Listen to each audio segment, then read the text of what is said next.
digitaljamsessions.com. Hello and welcome to this Digital Jam special. We're coming at you live from Develop VR here in Olympia in London.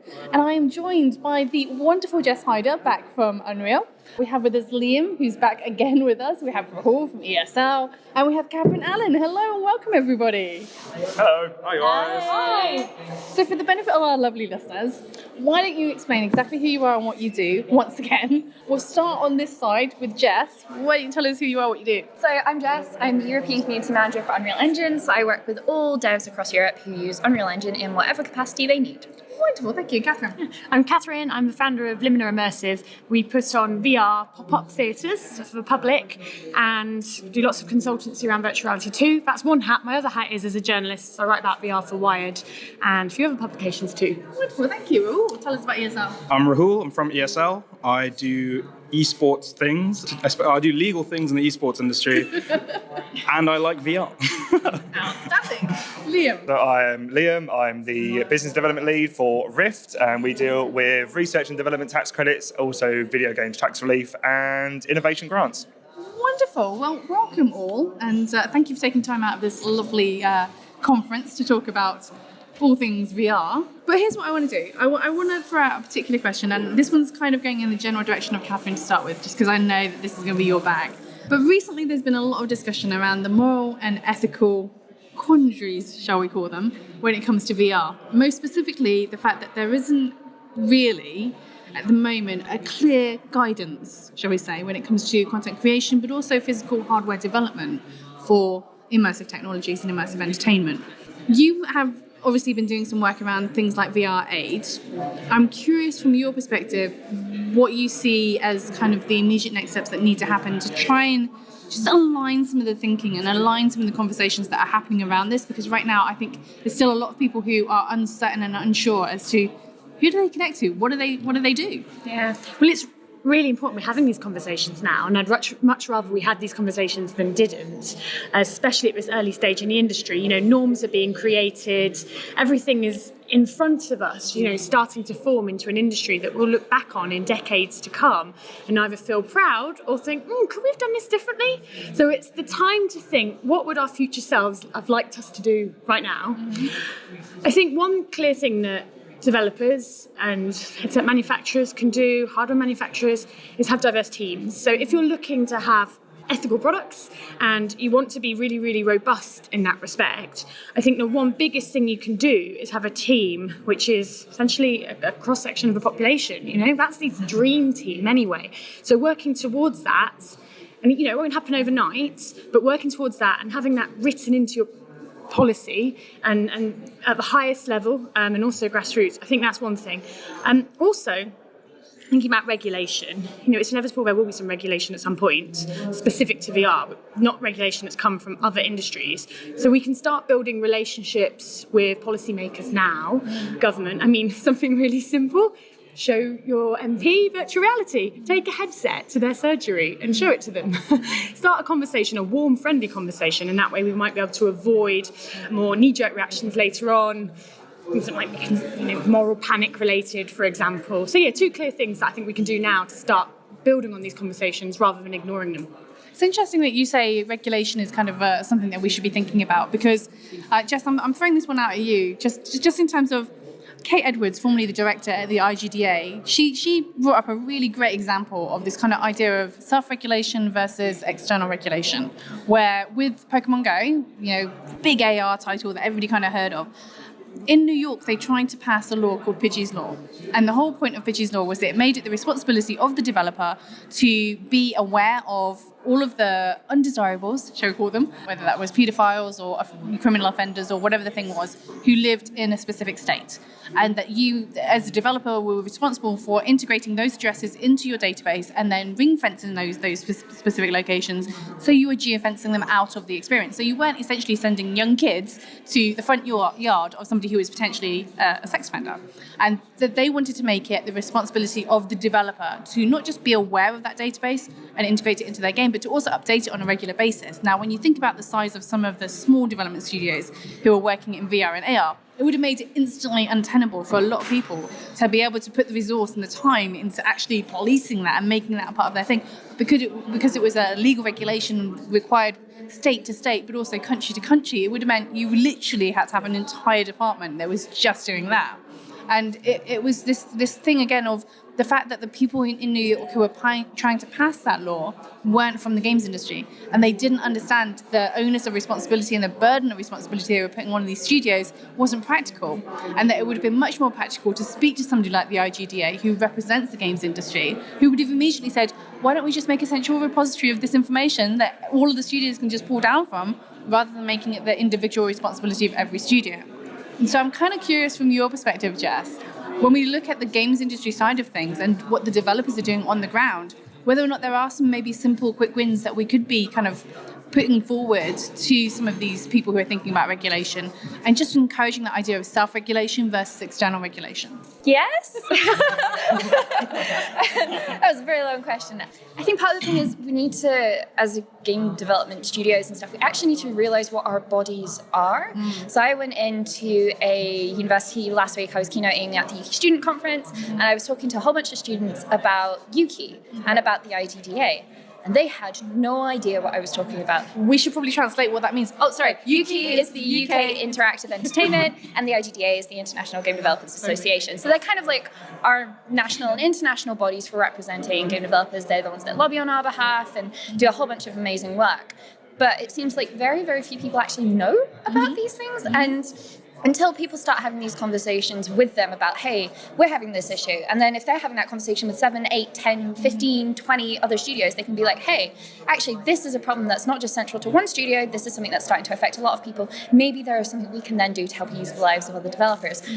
But a lot of it, you need to be proactive in it, and you need to approach those people to start getting those conversations heard. So if you are running into issues and you're like Niantic or somewhere like that where you've suddenly got this coming down on you, you don't feel like just because you're this tiny little studio nobody cares about your problems. You may be a tiny little studio, but there may be hundreds of others that are sharing that same issue. And unless you speak out about it, then other people might not either. So it's about starting to have those conversations is probably the biggest thing we can try and do right now. Okay, so I find this kind of interesting in as much as what you're talking about there is the studios who are already working in the space should be maybe getting a bit more of a view of the landscape of who else is having the same issues and the same problems as them.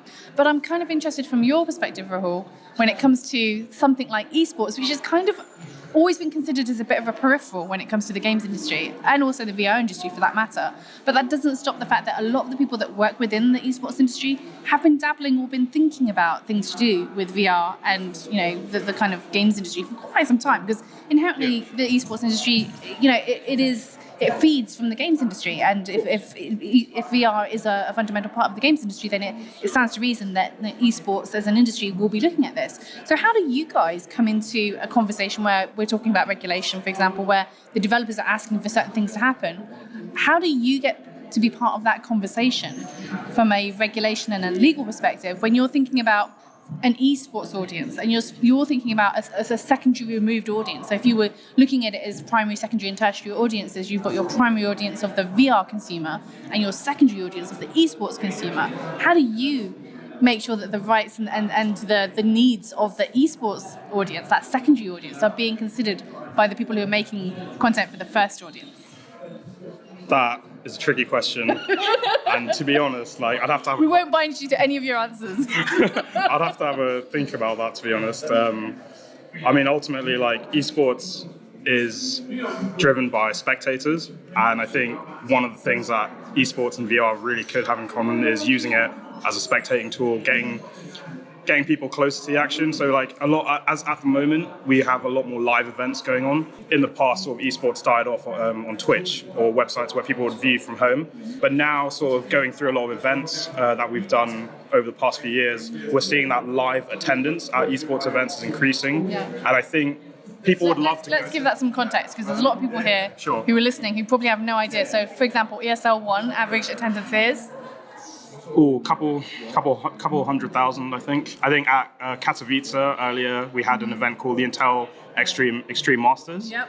We had 100,000 on site and 46 million viewers on Twitch. So that was probably one of the biggest events that we've done this year. So we're easily talking about something that could easily rival live physical sports leagues such as baseball, basketball, American football, hockey, and all those kind of things. You're talking about something that easily fills a stadium. Sure, definitely, 100%.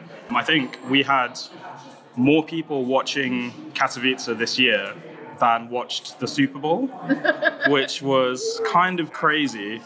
Don't quote me on that, but it was close. Statement. Yeah, don't quote me 100% on that. But if that's not true, it was very close, which is kind of crazy because the Super Bowl is one of the biggest sporting events of the year. But yeah, I think we'd love to find a way to integrate VR into the spectator experience because a lot of people want to attend live events but can't because they're either overseas or, I mean, I'd have loved to go to ESL One in New York, but I couldn't because I was 1,000 miles away. But just somehow finding a way to integrate VR would be great. Well, for example, with the ESL and ESL in New York, for example, they did the partnership with Sliver.tv where they broadcast the ESL One New York in 360. So, it allowed people who weren't in the space to be able to kind of, put a little cardboard on and be able to, maybe get a kind of a view of what was happening. And I think it's really interesting in as much as, one of the useless pieces of information that's stuck in my brain when it comes to esports is that apparently the average American male, young American male, watches more esports than they do regular sports, which is kind of scary when you think about it. I think that's quite accurate. And I suppose what I'm interested in understanding is how do you take advantage of the fact that if we look at YouTube and the proportion of videos on YouTube of people who are watching VR on YouTube, the majority of those videos is somebody watching another person experiencing VR and everybody laughing at them, whether it is watching somebody have a horror experience or fall over or, do a backflip with a headset on or whatever the thing is, that's what people are actually watching on YouTube. So when people say, oh, YouTube, VR or 360 on YouTube, they're actually watching a standard 2D video that happens to be about a topic that is to do with 360 or VR. Do you think there's more views of that kind of content? Yes. Than there is 360 video? Absolutely, without doubt. I genuinely believe this to be the case. And here's the thing is that when you think about that behavior is inherently spectator. And that is esports at its foundation. That's what people do, is they're watching somebody else play a game. So I think there's something really interesting there that hasn't yet been captured, but I am curious as to who's going to be the first one to market with something where they understand how to leverage that, because I think it's going to be quite interesting. But kind of just skipping slightly to the left of that conversation, Liam, I'm going to throw this one at you as a curveball, which is, I think it's quite interesting that with the traditional games industry, esports have always had a relationship of sorts with the games industry where they tell the developer, look, we think you have a game, it's grassroots, you've got a community, let's make this about esports and let's have an audience for esports. With the VR industry, because it's so new, there isn't really a whole large group of game titles where you could say, this is esports ready. This is, you've got something here. And so there's this opportunity for a shift in the conversation where actually the esports companies have the opportunity to go directly to the developers now before they've published and released these titles and say, actually, you know what, if you just did this, if you just inserted this type of camera view, if you just inserted that kind of experience, it would make this more esports ready. And I think that's something that there's not a lot of those types of conversations happening yet. And I'm curious, Liam, from your perspective, when you are speaking to these people who are looking for the funding and the development money, surely one of the aspects of a conversation like that is an R&D conversation with something like an ESL, saying, let's experiment, let's test the waters on this. And that's got to be a way to get some R&D tax money, surely. It is, 100%, it really is. But the biggest problem that you have in the industry at the moment, and this is from someone who's outside looking in and more of a video game player than a developer, is adoption of the tech. It's because the price point isn't there at the moment. And as someone who would love to be able to own a Vive, an Oculus, even a PSVR, it's just not there at the moment when it comes to the price point, and people are going to look at that, and it's going to be the fact that the likes of ESL want to adopt it, but they know they're not going to get the views on VR because other people can't experience it as much as they can experience just a standard video game. And that is really what it comes down to, in my opinion. But then what you're talking about is an ESL revenue or an esports revenue is an additional line of revenue that isn't about shifting units. And there aren't enough studios who are thinking about that logically. They're just thinking, how many units can I shift? And they're not thinking about the fact that actually there aren't enough headsets in the world right now to make this a viable market. Yeah, this is it. Broaden the audience, and that will do. by having a partnership with someone like ESL, that will broaden the audience, and obviously we'll have more eyes on the tech. Awesome. So basically the conclusion of today's conversation is get into esports. You said no sales pitches. I didn't even sell it as well. It just naturally happened. So, having said all of that, I'm really aware that we're here at Develop VR in Olympia in London, and it's very busy. So I'm going to thank you all for joining us on today's session. But as always, we'd like to ask you to share with us your social media handle of choice so that our listeners can find out a little bit more about what you're up to. Would you care to share what that is, Jess? Yes, so on Twitter at Jess Hyder, Hider. Thank you. And on Twitter @_Catherine Allen. Catherine spelt with a C, Allen, ALLEN. Thank you. Twitter for me, it's @rahulahoop. So it's my first name and then a hoop and then an underscore on the end. And what about ESL's handle? Yes, @ESL UK. Awesome. And mine is @RiftBDM. Thank you very much, and thank you for listening. If you enjoy this content, don't forget to subscribe and review, and follow us on Twitter at Digital Jam Ltd. Thinking of starting your own podcast? Why not speak to the GL Pro UK team? They handle all of our podcasting service needs. Tell them that Digital Jam Session sent you, and you'll get 10% off your first order. Find out more at www.glpro.co.uk. DigitalJamSessions.com